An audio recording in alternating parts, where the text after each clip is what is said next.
how shaky this is. I had to bring my camera outside. But anyways, Plastidip is a multi-purpose rubber coating. Basically, it's liquid rubber in a can. Plastidip adds durability to your crafts and comes in a variety of colors. Plastidip can be picked up at any local hardware shop as well. Now, the directions on this say spray to 6 to 10 inches from the surface and allow 30 minutes to dry before you apply the second coat. While we wait, let's just go ahead and move on to the gesso.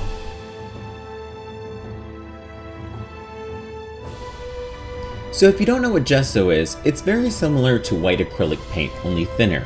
It dries hard and makes the surface more stiff. Gesso prepares or primes the surface for painting. Think liquid chalk. When applying gesso, you will need anywhere between 15 to 20 layers. You heard right, 15 to 20. Depending on the size of your product, applying gesso could take hours upon hours to apply all the needed coats. For this video, I'll be using a hairdryer to speed up the dry time, but I would caution you in using a dryer as it may warp your Worbla. It is best to let air dry or dry on a low, cool air setting. I'm using a foam brush to apply the gesso since it's super cheap and when you're done you can throw it away. It's been in my experience that bristled brushes leave streaks, so I prefer to use the foam brushes.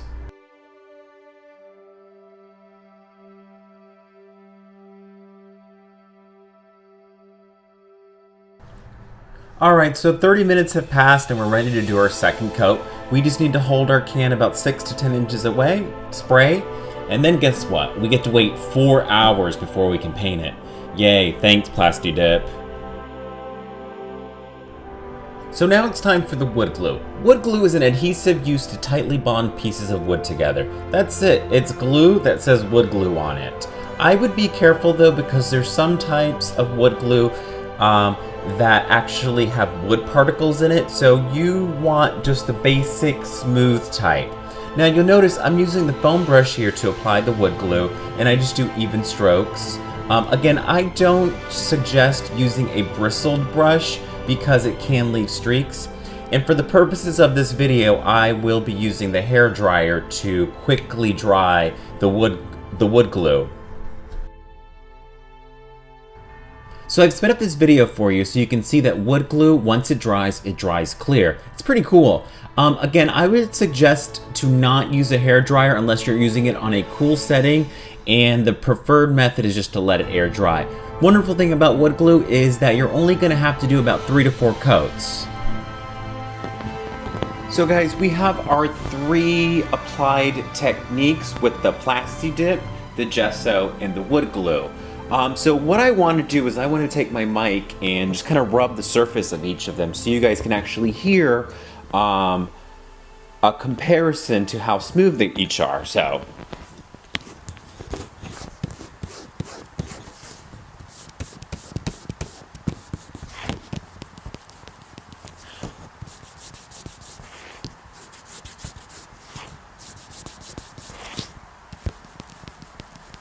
So to me, it sounds like the wood glue is actually the smoothest.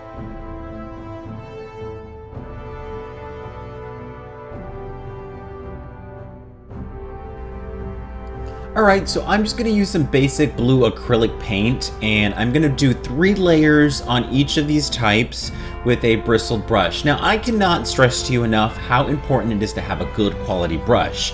The bristles won't fall off, and if you clean it and handle it properly, you can hold on to this brush for years to come.